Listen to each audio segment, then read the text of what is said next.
Sa lahat ng ayaw na ayaw ko, yung ginagamitan ako ng emotional blackmail. Look who's talking! Hindi ba 5 years mo na akong ginagamitan ng emotional blackmail? 5 years mo na akong binobola at binibitin para hindi kita ipagpalit? Your time is up, Mr. Jack Peralta. Naubos na ang kwerdas ng puso ko. Ayaw na tumakbo nito para sa'yo! Come on, Sandy. Hindi mo magagawa sa akin to. After all these years? You think so?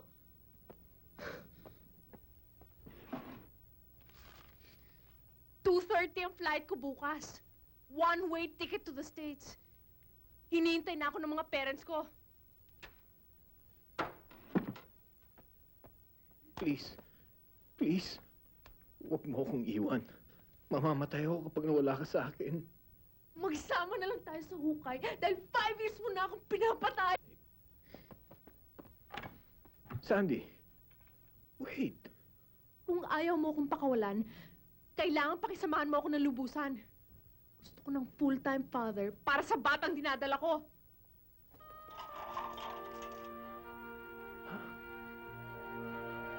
Sandy. Ba't ngayon mo lang sinabi?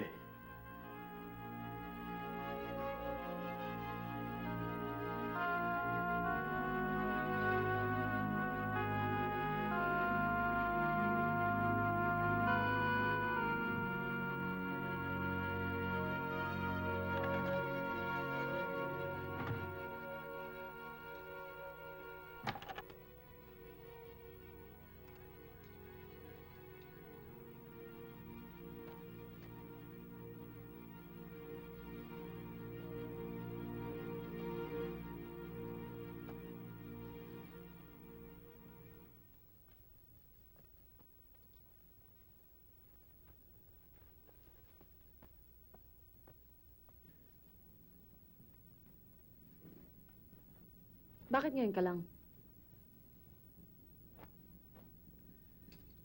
Natanggap mo ba yung message ko na maaga akong uwi? Natanggap. Natanggap mo pala eh. Bakit ngayon ka lang umuwi?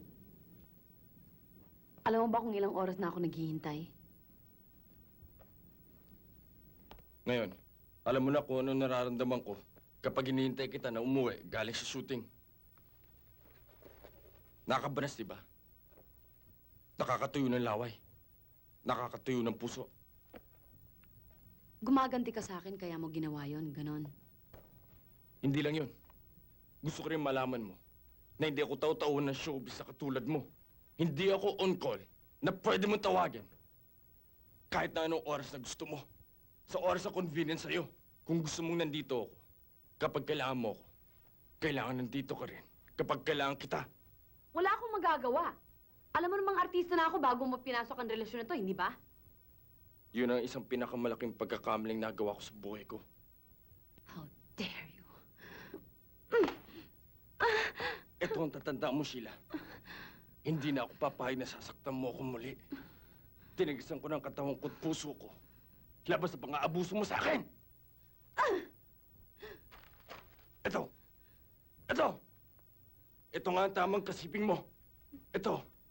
Ito lang nagpapaligay sa'yo. Ito lang ang mahal mo!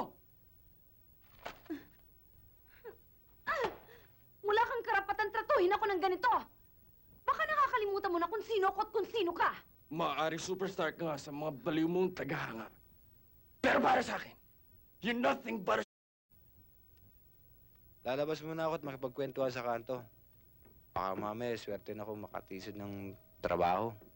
Man. Swerte talaga itong Sheila na ito. Pumirma na naman ng 5-picture contract sa Gem Pictures. Datong na naman. Nainggit ka na naman. Aba, hindi naman nalalayo ang beauty ko sa kanya, no? At saka kung di mo ako niyaya magtanan, edi sana artista na ako ngayon. Oh, Sige, sisihin mo ako. ayaw mo ba nun? Edi sana napakasalan mo isang superstar. Maging anino't alalay mo lang. Parang si Glenn kay Sheila. Di bali na. Pagkatapos, puro intriga at chismis pa. Di na bale yun. Kaya kong lusutan ng gusot at gulo. Basta't naroon ako sa tuktok at lumalangoy sa pera, pwede na akong mamatay sa kaligayahan.